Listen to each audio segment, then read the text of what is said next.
At the end of our last session, we started a conversation about liturgy. We looked specifically at examples of traditional Orthodox liturgy as a kind of formula for rabbinic literature. You know, particular blessing formulas. We saw those in the 7 blessings that we looked at in the life cycle unit. We talked about the general attitude of either praising God or petitioning God, asking for favors, or thanking God for things already done or for things that will be done in the future. But those are sort of 3 general attitudes of prayer: praise, petition, and gratitude. We also explored the creation of a siddur, a formal volume of fixed prayers in fixed wordings. After all, if you're approaching a God of the universe, you want to do it correctly. It's one of the reasons why the priests were so important, was they knew the rituals, they knew the formulas. That's why the Torah goes into such great detail over what the recipe needs to be for a grain offering. 2 parts of this and 3 parts of that, because if you get it wrong, you're in trouble. I sometimes will compare divine power to high voltage electricity, because it can charge your electric car and it can run your HD TV and it can zap the hell out of you if you don't know what you're doing. And you just start fooling around in the power box, or, a squirrel gets in there, bzz, they're gone in the transformer station. So that's what divine power is like. If you know what to do, it can do wonderful things. If you approach it wrong, you're going to get zapped. That happens to Aaron's sons, Nadav and Avihu, who get burned because they bring strange fire to Yahweh. So the rabbis took a similar approach to prayers. You don't just go and talk to God and say anything you want. No, this is the king of the universe who created everything, who judges everything. You want to say exactly the right things in exactly the right way, with exactly the right posture. And so if you actually see footage of a traditional Orthodox service, at certain points in the service, they turn to this side, they turn to this side. There's bowing involved. After a certain blessing, you take a few steps backwards. Of course, you don't turn your back to the king. You always walk backwards away from the king. When the Torah ark is opened, everybody stands. When you recite the Shema, when the ark is open, you cover your eyes so you're not seeing the divine presence. I mean, there's all kinds of rituals around the attitude for prayer. Now, part of our challenge as humanistic Jews is we take a very different approach to celebrating Jewish life. We don't see it as an obsequious experience before a cosmic despot, if you want to use that language for it. But even put more generously, we don't see it as celebrating a God who runs the world as a personality and who needs to be addressed in these terms. So the function of liturgy for us is going to be very different.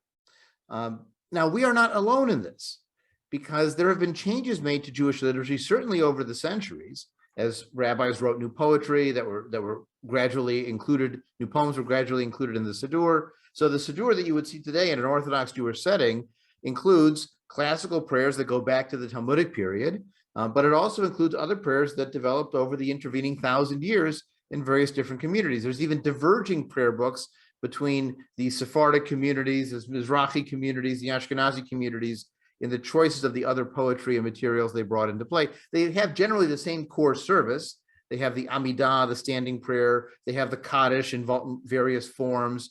They have the Shema as an agreed upon approach.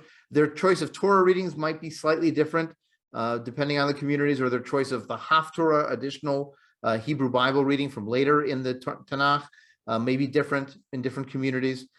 Some actually follow a 3-year cycle of reading, not just a 1-year cycle. So there are some alternative approaches to it, but generally the core of the service is in common across those denominational boundaries and geographical boundaries too, because they have their roots in the Talmud and in the Talmudic academies that developed in the few centuries afterwards, which is where the first Siddur was put together around the 9th century of the Common Era. But ever since the Enlightenment, ever since the beginnings of changing in Judaism and emancipation and the Reform movement, which we talk more about in our history class, we know that these texts have begun to change in Jewish communities. So liturgy is actually a word more properly applied to Christian contexts, but it has been applied as sort of the anthropology of religion in many different traditions, focused on specific words to be said at specific times that help to define a community. So fixed blessings would count, fixed prayers to be recited at fixed times of day. Again, in the Orthodox practice, it's 3 times a day. In Muslim practice, it's 5 times a day. but they have a set liturgy to follow as their core ritual and their way of addressing their deity, whether it's for petition or praise or whatever. If nothing else, the assumption is the deity wants this to be done in a regular way. It's a sign of your obedience. It's a sign of your piety, and even performing these are among the mitzvot, among the commandments that you get cosmic points for as you are going through your life.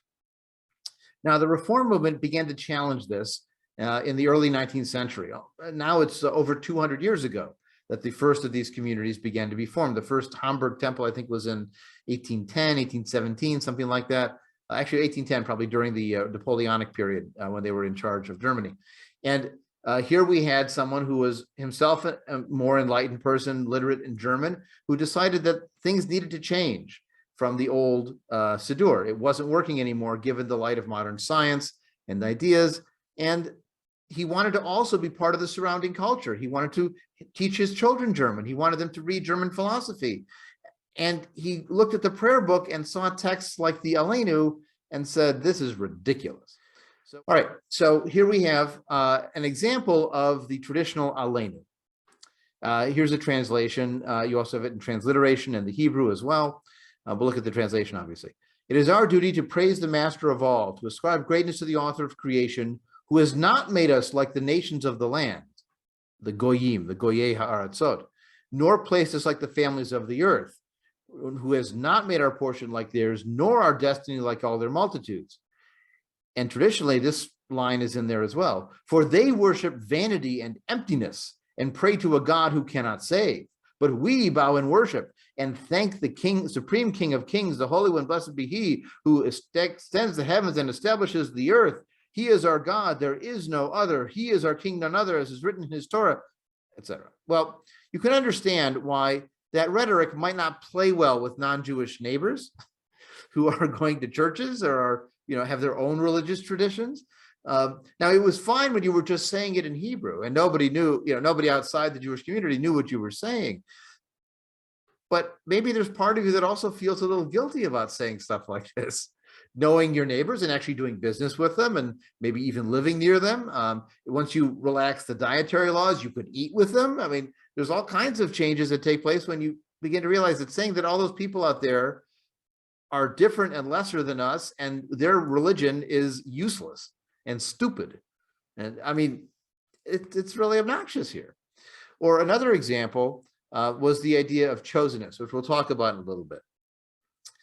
So some examples of the early prayers the Reform movement began to change. Very early on, the Reform movement in some communities dropped those two lines, verse 7 and 8 here on this listing, because of their obnoxiousness. But there were other elements that they decided to change for a variety of reasons. One is they eliminated prayers to restore the sacrifices in Jerusalem because they thought, first of all, well, that's kind of ridiculous, pagan, animalistic. What are you even throwing blood around and splashing and blah? It's not civilized.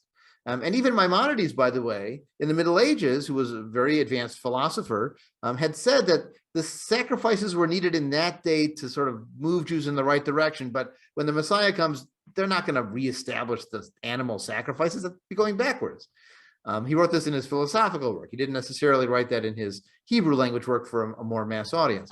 In any case, though, the rabbis of this period and the early reformers were following Maimonides' lead and saying, the animal sacrifices, those aren't civilized, so let's cut out prayers to restore those.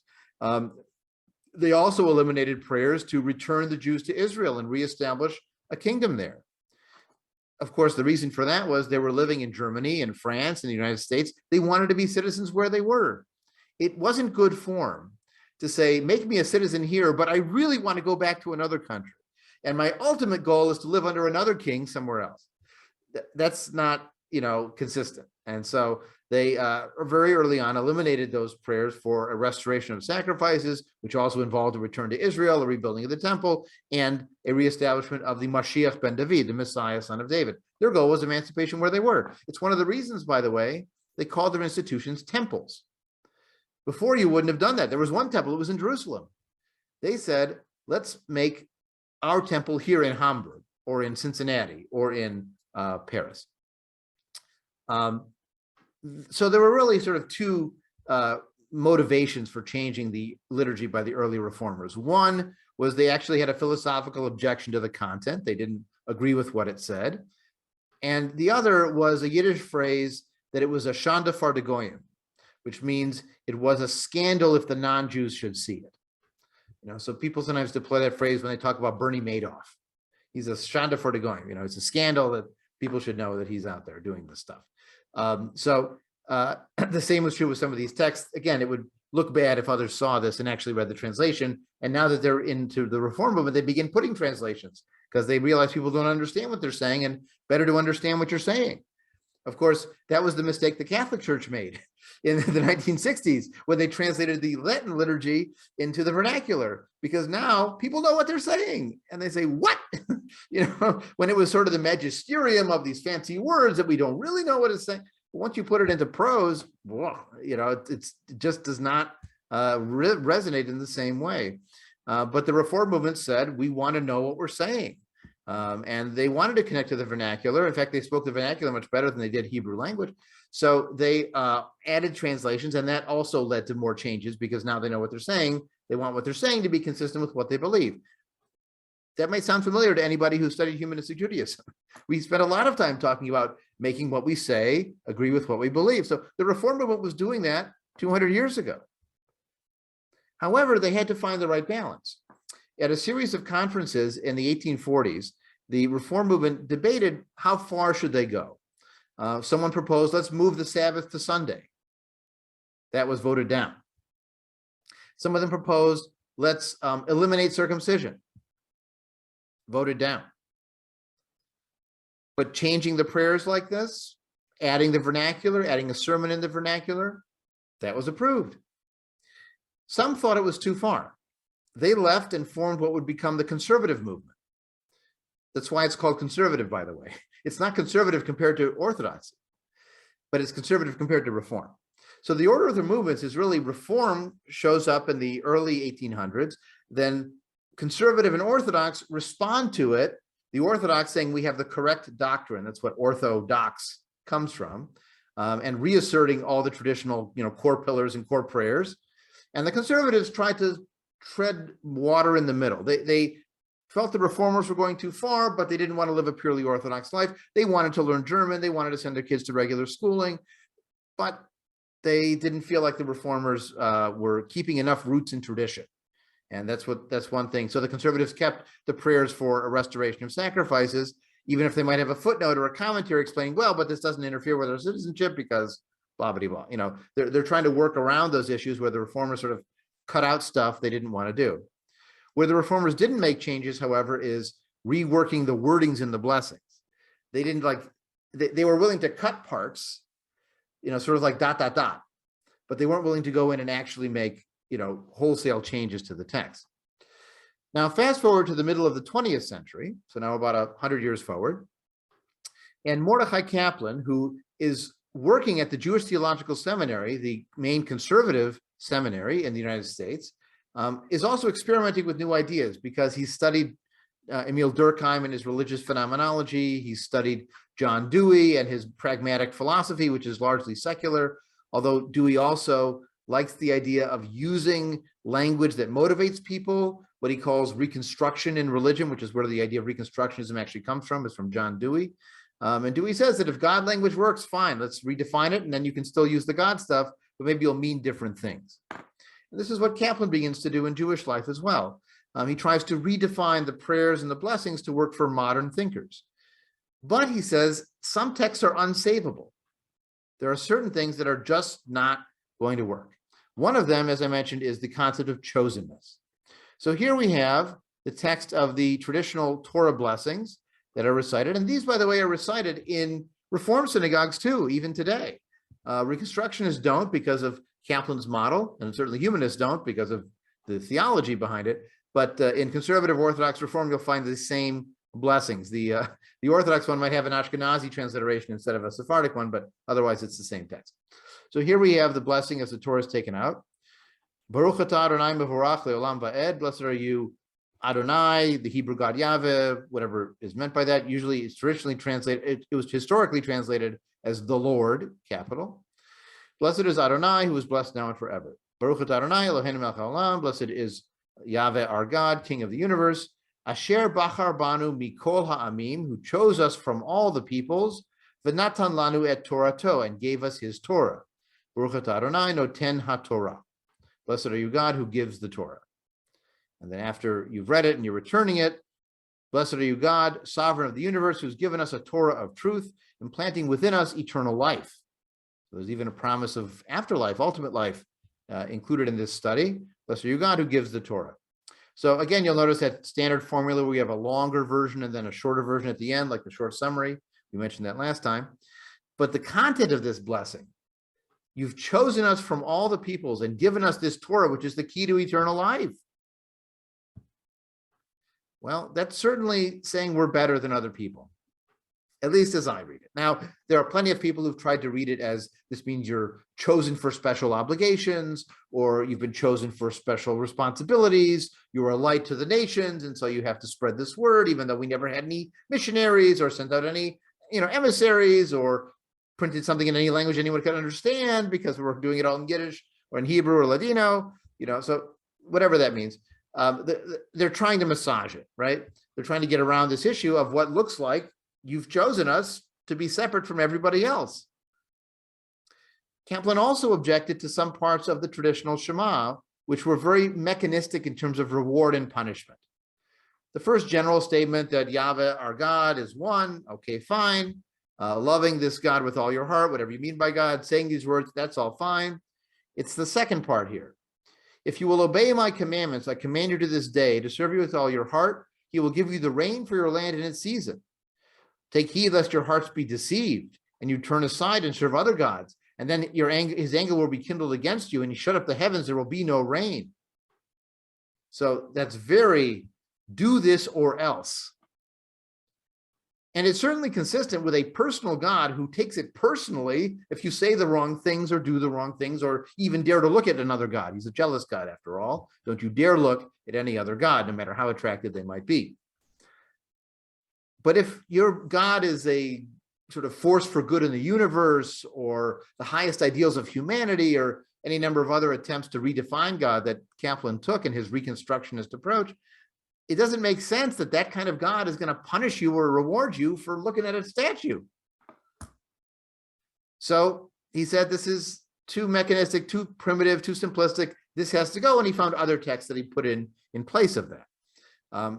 Now, when Kaplan did this, he was roundly condemned by both Orthodox rabbis and his fellow conservative rabbis at the Jewish Theological Seminary.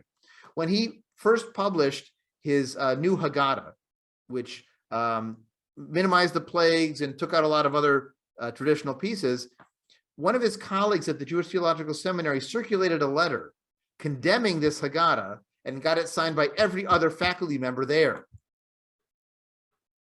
So when he published his own prayer book in 1945, who knew what was going to happen? Of course, what happened was even worse.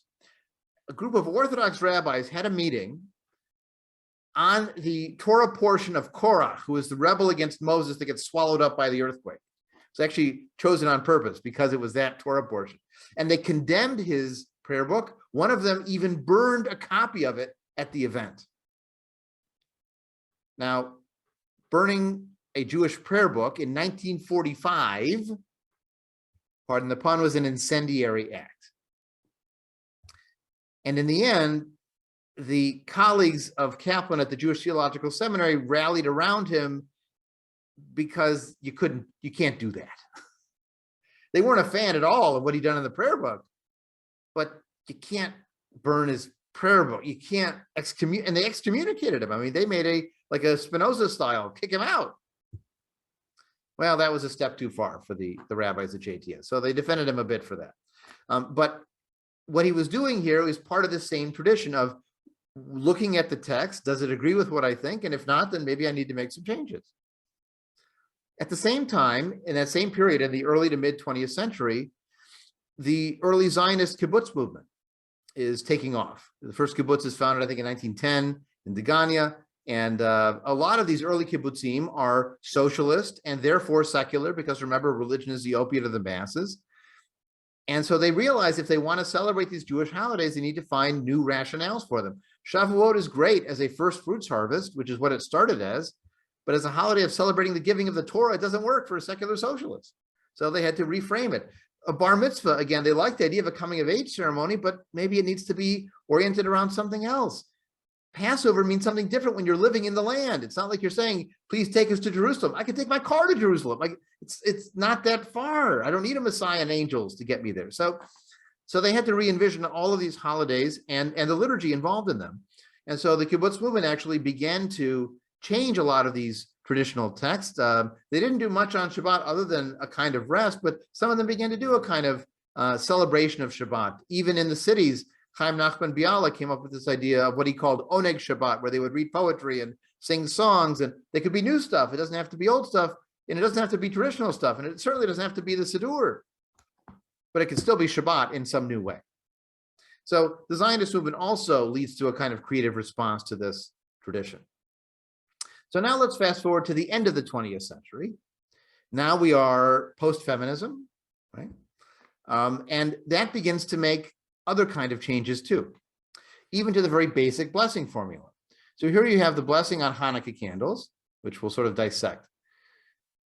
Baruch atah Adonai, blessed are you, our God, Eloheinu melech haolam, our God again, King of the universe or the world, Asher kiddushanu b'mitzvotav, who sanctified us with his commandments, v'tzivanu, and commanded us lehadlik ner shel Hanukkah, to light the candles of Hanukkah. So what might a feminist object to in this? Well, first of all, the you talking to God is the male form of you. And it's also the male form of king and the male form of his commandments.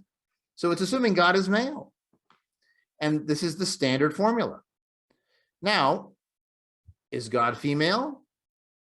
Well, according to goddess worshipers, some pagans, yes. If you went back 3,000 years in Jewish life, there were Jews worshiping goddesses. But since the rabbinic turn, God has been primarily male. There are a few examples of feminine embodiments of God or expressions of God. Most importantly, the Shekhinah, which is the divine presence in Jewish mysticism, is a feminine embodiment of God, but it's sort of the lowest rung of all the rungs of God's emanations. But also it's the closest one to the earth, so you can decide whether that's better or worse. But generally, when you're addressing God in a blessing or in a prayer, it's as a male form. Now, the problem is Hebrew doesn't have a neuter.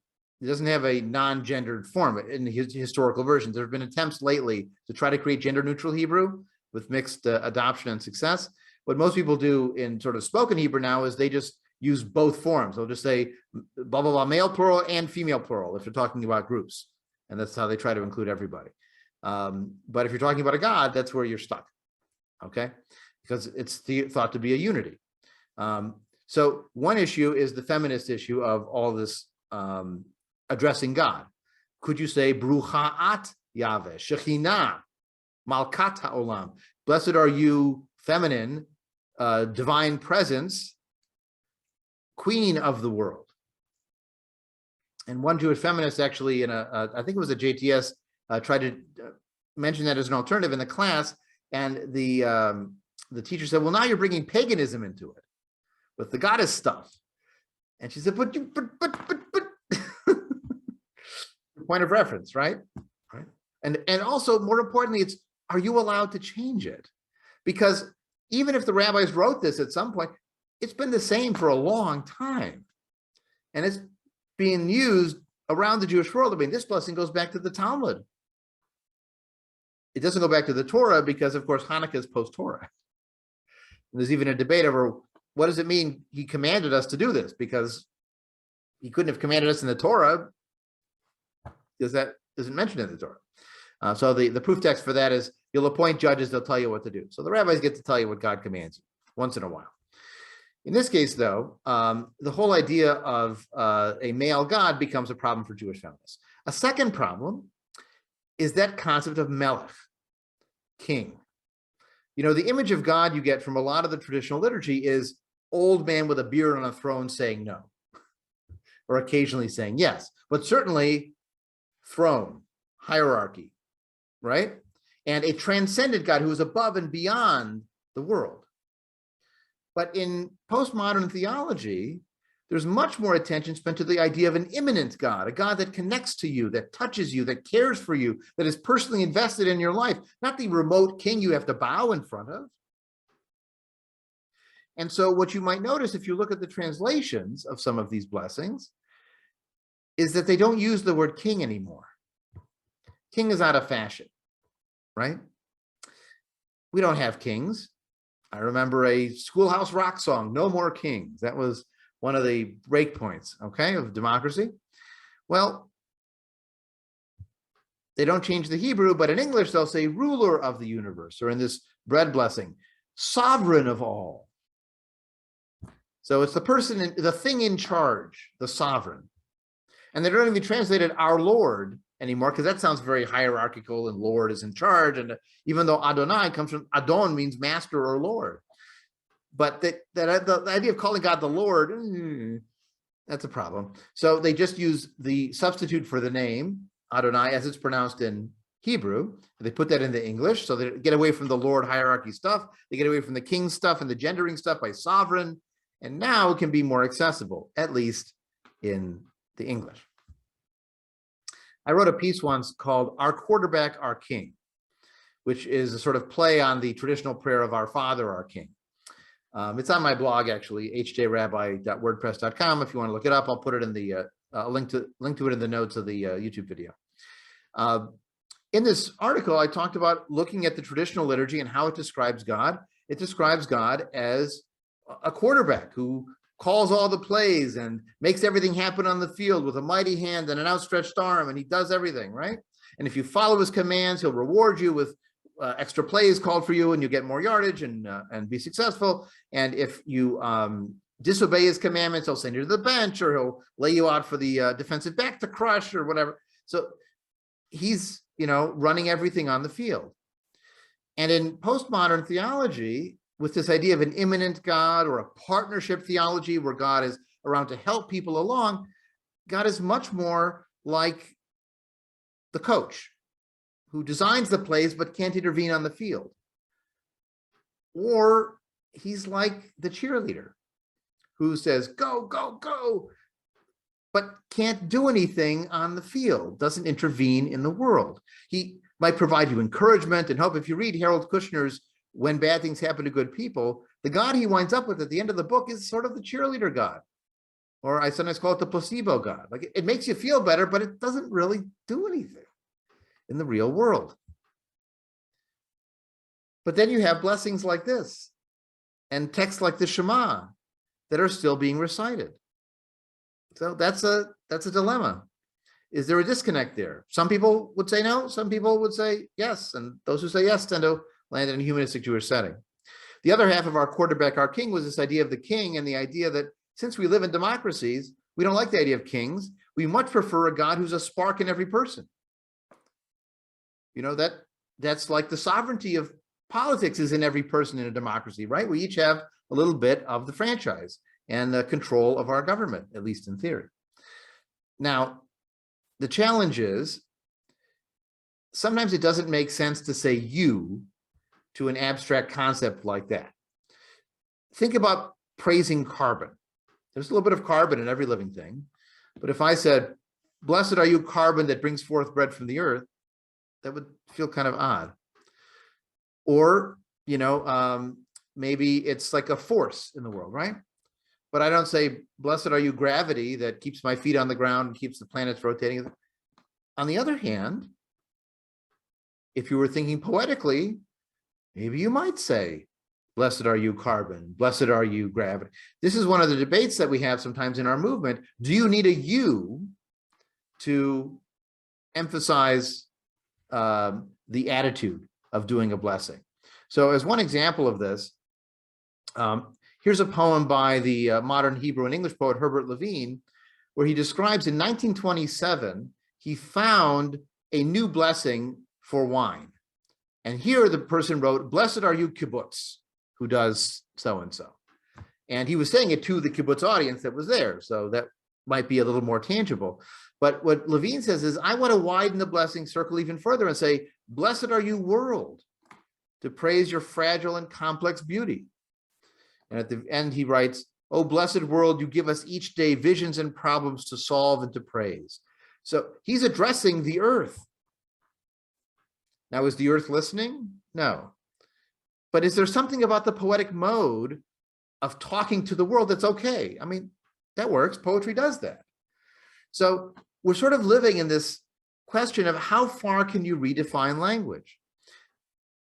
Could you write a poem like this that says praise to the world, but you don't want to say blessed to God because of the associations of that term, or just take the old words and redefine them as something new, even though it says you, even though it says king? Well, here's where you're finding the splits between Reform and Reconstructing Judaism and Humanistic Judaism, where certain redefinitions are plausible in some settings and rejected in other settings. So you have a basic dilemma when you don't agree with the content of a traditional prayer, like the Shema, like these other pieces that we've seen. If you look at the traditional Kaddish, for example, remember there's multiple versions of a Kaddish. There's a scholar's Kaddish, there's a half Kaddish, there's a full Kaddish, then there's the mourner's Kaddish, which is what people are most familiar with.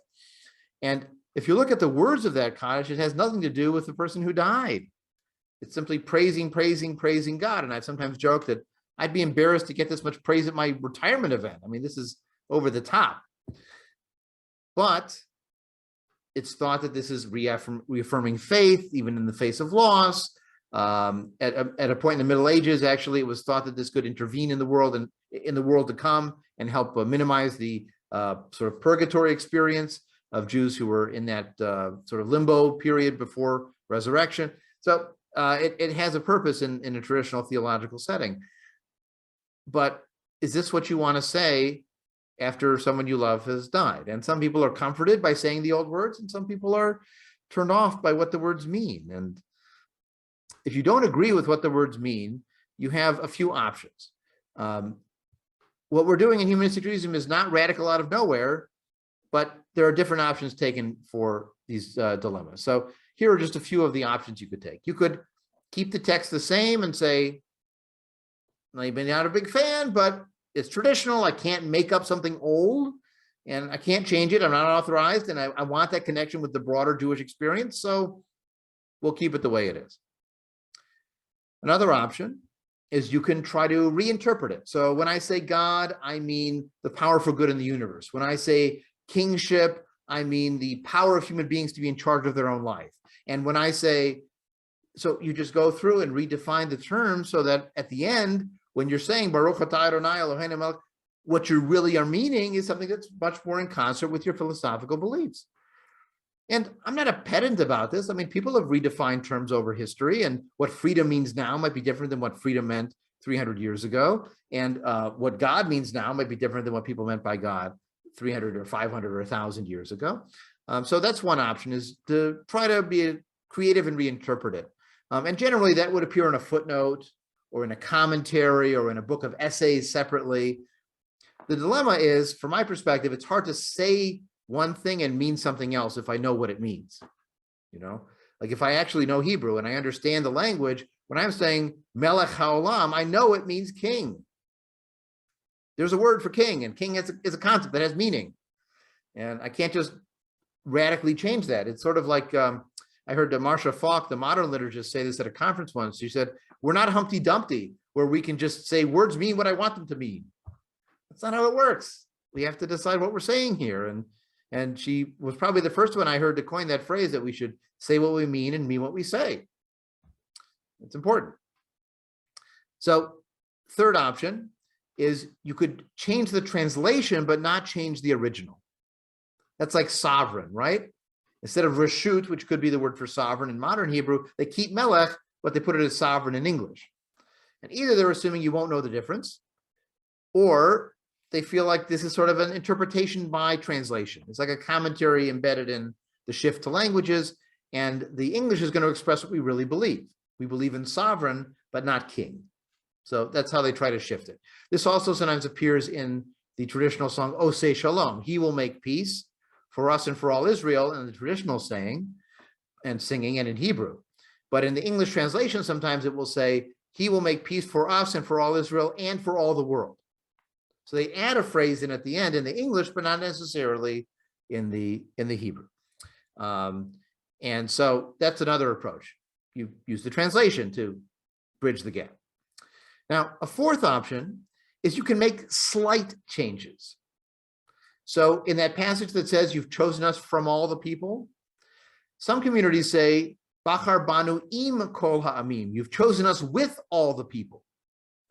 In other words, you love your children differently. And so you've chosen us for one role, you've chosen them for something else.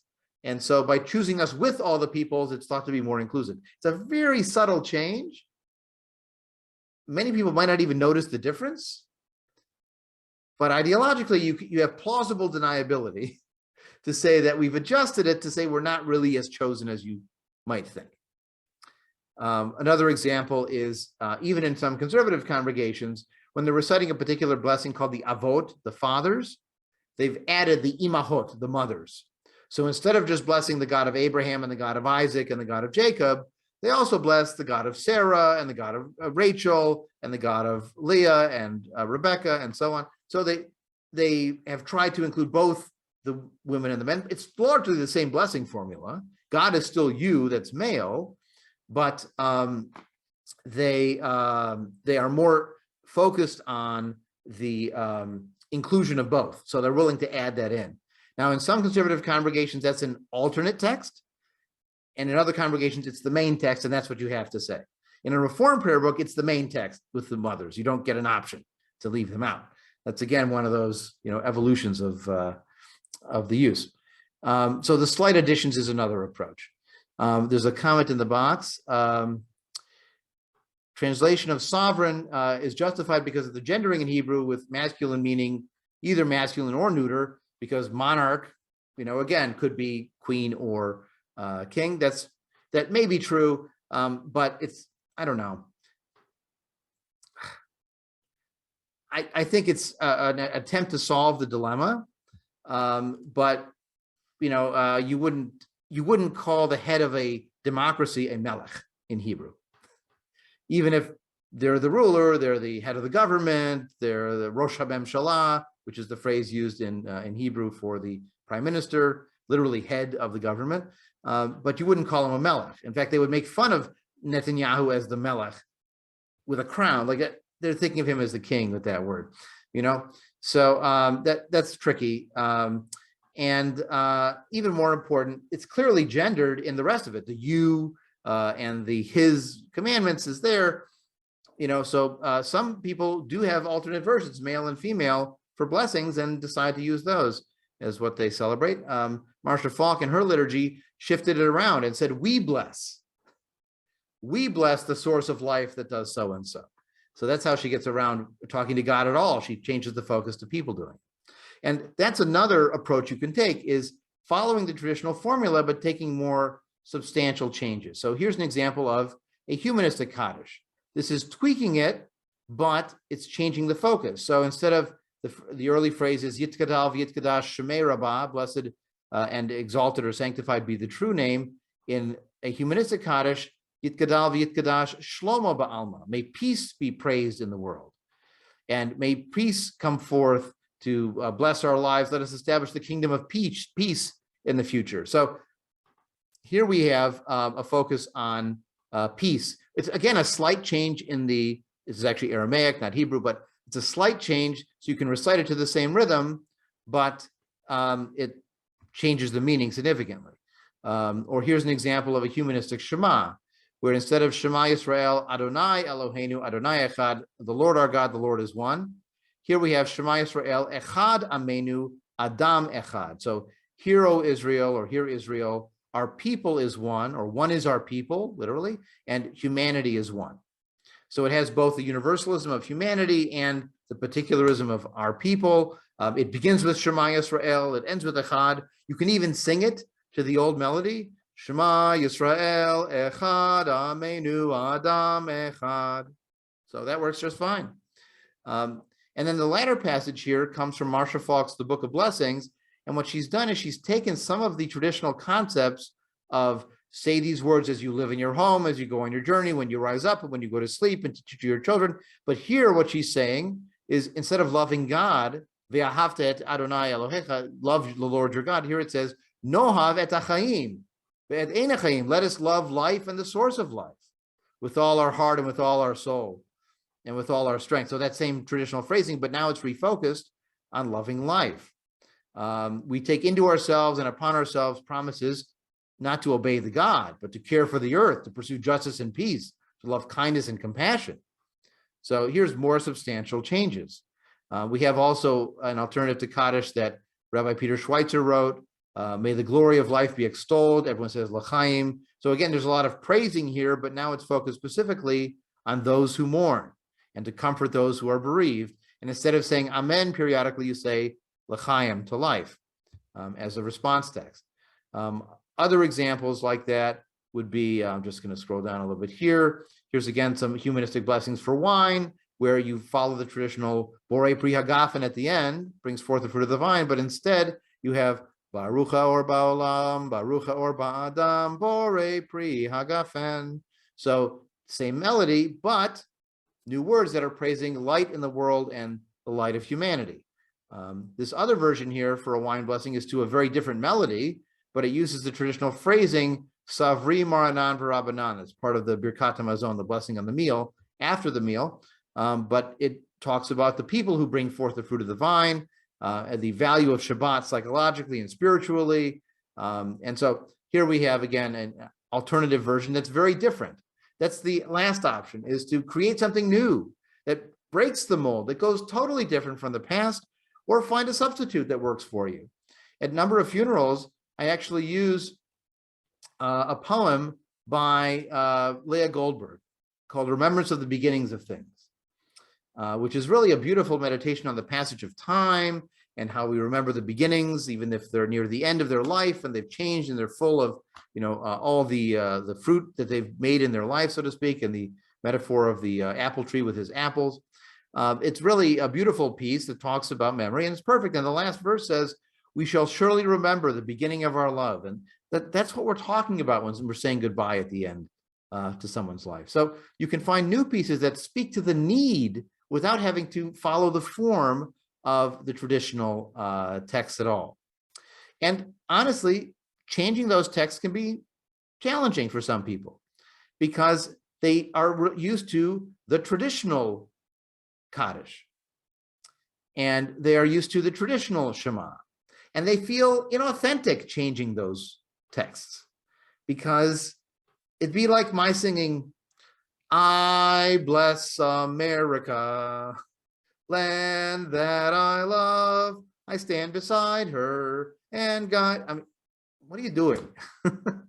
It's God bless America, everybody knows that, and it doesn't work when you try and change it. Or at best, it sounds like a Weird Al Yankovic parody song. It's not, it's not a jazz riff or a rhapsody on a theme, but no, this is mocking it. So some people feel really bad about changing core texts like the Shema, like the Kaddish, or other texts like that, while other people love the idea because they're attached to the melodies and they like the cadence and the rhythm, but now they can really believe what they're saying and not feel like they're saying things they don't believe. Some people are more literate in Hebrew. Some people are less or non-existent literate in Hebrew. And so the more Hebrew text you include, it works better for some people and it works worse for other people. I'll also mention that some people like responsive readings and some people hate responsive readings. Some people love moments of silence. Some people cannot stand moments of silence. Some people like prose. Some people like poetry. Some people like upbeat sing-along music. Some people like performative choir cantorial music, where you listen to someone sing beautifully, but you can't hit those notes. Well, guess what? Once you break out of the Siddur, you got to make these choices.